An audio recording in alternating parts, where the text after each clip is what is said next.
Hey, Brandon. So I was gonna just get back to you about your first post. I thought it was really intriguing. The most interesting part to me that I really agree with what you were saying is sort of how sad it is in a way that the way pro sports now, the expense that they can put on the average family, how it's really significantly lowered how families can go out to a game on a Sunday afternoon or a Friday night baseball game. I agree that, like you kind of said, that's sports are supposed to be sort of your break, your getaway from everything else in life.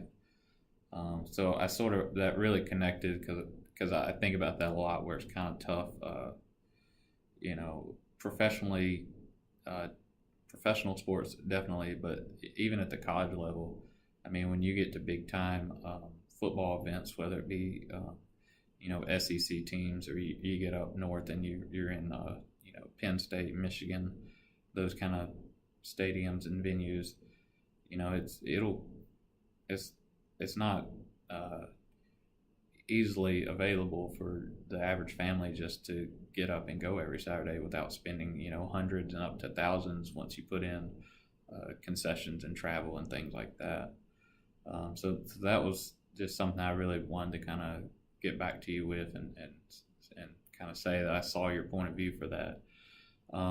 You also talked about the report that talked about the height of attendance for sports was in 2007. I think probably part of that was, right after that is sort of when the economy really suffered in '08, '09. And I think sports sort of became what people had to give up at the time because, the other expenses, bills and whatnot, uh, they still had to find a way to pay those. It wasn't really optional.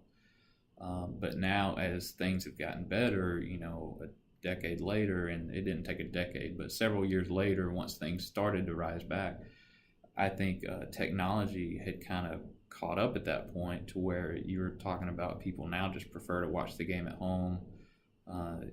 Different. They can split their TV into four different games. I think during that time that people were sitting at home, I think technology changed so much that people really got used to it. And now, even though they could occasionally go back out to a game, I think they almost feel just as comfortable. Sitting in their own living room with their friends, they can sort of do whatever. You don't have to fight traffic. You don't have to, leave early in the morning to go all the way out there. You don't have to buy uh, really expensive concession stands. You can get snacks the day of the game, bring back to the house. Uh, so I just I thought those were some key points you touched on that I really sort of agreed with, and I thought your post was pretty interesting.